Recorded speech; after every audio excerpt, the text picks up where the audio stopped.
So that sounds much different than this. Hi, my name is Sarah Campbell, and I am the resident pro for piano here at Musical U.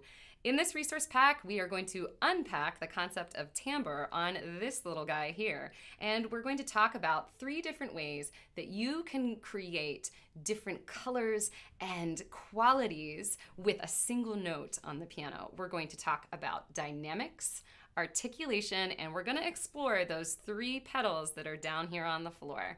I hope you enjoy this. There's one thing that I should note from the very beginning is that on the piano, we can't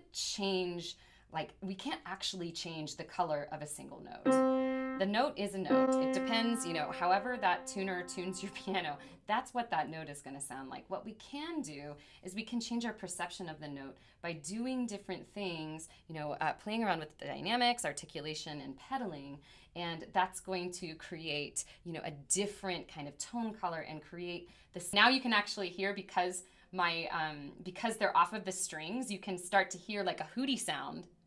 I'll make a little sound here so that you can hear it really apparent. Woo!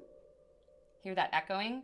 My strings have nothing on top of them, so they are going to resonate, right? You check out the corresponding PDF and the MP3 tracks. I've explained how you can use those inside of the PDF.